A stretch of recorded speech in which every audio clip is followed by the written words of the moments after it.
Hey, welcome back to the show, guys.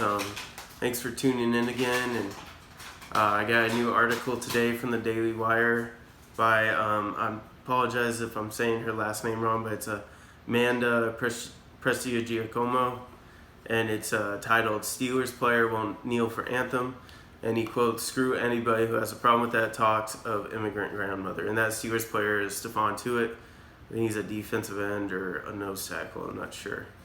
But anyways, thanks for tuning in again, guys. And before we get started, please like, comment, subscribe. That really helps. So, on Monday, Steelers defensive end Stephon Tua explained that he will not kneel for our flag during the playing of the national anthem, noting of his grandmother's success story after immigrating to the United States. After doling out financial advice to other athletes, Tua said forcefully via social media, "Also, I'm not kneeling for the flag and screw anybody who has a problem with that. My grandmother was an immigrant from the Caribbean and worked her butt off to bring 20 people over the right way." He added, "She had no money and educated herself to be a nurse. She's living good now." And this was on July 27th. And good for him, you know. Good for him. Good for the ones that aren't bowing to BLM, which is a terrorist organization.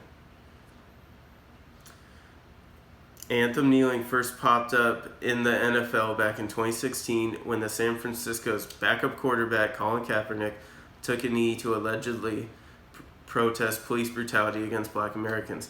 Kaepernick's messaging has since included pro-communist signaling and general anti-American sentiment. And with that being said, obviously before I say anything, no one is for police brutality. If that was the only thing that he was protesting, fine, we can talk about that, because we can do things to better protect that and try reform to limit that as much as possible. But that has not been his messaging since. I mean, he has made it very clear that he hates America, hates everything it stands for, thinks it's rooted in racism to this day, which it's not. There's no facts to this. When they say systemic racism, they don't point to anything. There's no legislation, there's no policy, there's no law that they point to. It's very vague. It's just a word they use. And the pro-communist signaling was all over. He had a tryout to the Miami Dolphins and he wore a Fidel Castro t-shirt down there. Of all places, he wore a Fidel Castro shirt to Miami. I mean, he doesn't want to play football. He just wants to keep saying America sucks and make millions for it. And then, he thinks it's rooted in racism and capitalism is evil, except now that he's making millions from it, so it's not so bad. He just, you know. And then I could go on about, I think Megan Rapinoe's the same thing, the women's soccer player. The Team USA women's soccer player who says America sucks all day and then gets paid millions by the same country. I mean, I hate how they lecture like me and you all the time. It's just disgusting.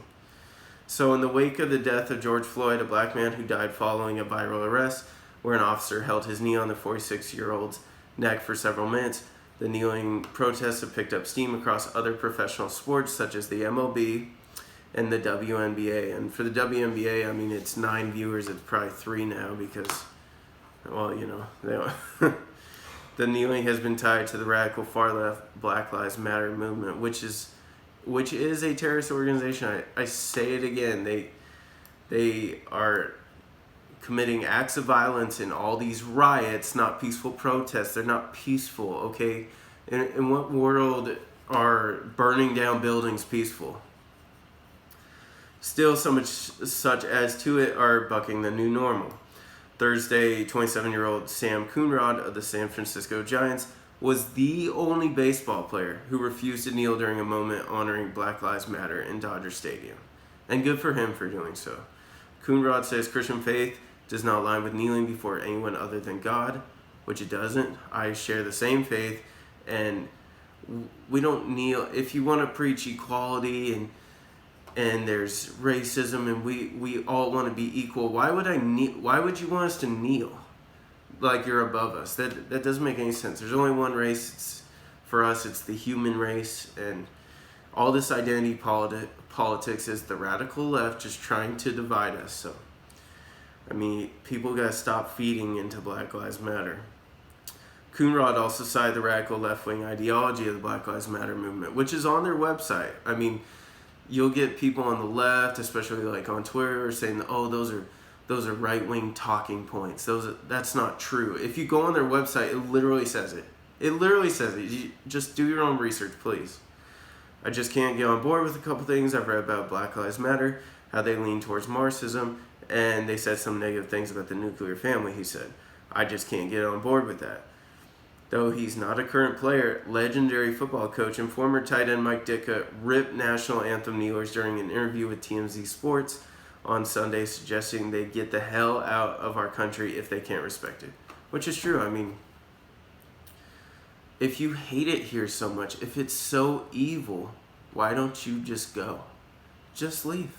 No one's stopping you. I mean, this is the freest, greatest country in the history of the world. But if you feel the way you do, you can leave. So the whole kneeling thing in the NFL, you've got guys saying that they're going to do it. TMZ asked Ditka. I'm seeing all these baseball players now, different teams. Last night watching baseball, you got the Reds kneeling, the A's, the Giants. Lots of teams are kneeling. Athletes kneeling. In your league here, you're the chairman of this thing. Is that going to be allowed if the women want to take a knee during the anthem? What's the policy on that for you guys? It's just ridiculous. These millionaires who kneel for oppression because they're oppressed. How are they oppressed? Can anyone explain that? Someone? No? Okay. If it was up to me, I'd say no. The former coach was fine. If you can't respect our national anthem, get the hell out of the country. That's the way I feel. Of course, I'm old-fashioned, so I'm only going to say what I feel. I think there's a way you protest and a way you don't protest. You don't protest against the flag, and you don't protest against this country who's giving you the opportunity to make a living, making millions, playing a sport that you never thought would happen. So I don't want to hear all the crap. You want to try it. You don't, it's okay. He's absolutely right. You make millions playing a sport. Like, stop lecturing people on systemic racism, which doesn't even exist. I'm sure there's some racist people out there. The 9 Klansmen hiding out somewhere in America. Yeah, I'm sure that they're oppressing the entire country. So obviously racism is bad. It's there, but it's not systematic. No one's holding you down. Obviously, you're making millions of dollars. And, I mean, the vast majority of people, racism is horrible. And it used to be a lot worse. But today in 2020, America is probably the most non-racist country in the world. And then women who feel that way too. You could go to any other country in the world, and I promise you that being a woman in America is the best place you can be. So, anyways, guys, just let me know what you think. I get a little fired up on this issue. So, I have a lot of police friends and law enforcement friends. My best friends, SWAT officers, so it's stuff really kind of gets me going, especially how they attack the police and all that's going on with that. So just let me know what you guys think and get back to me. All right.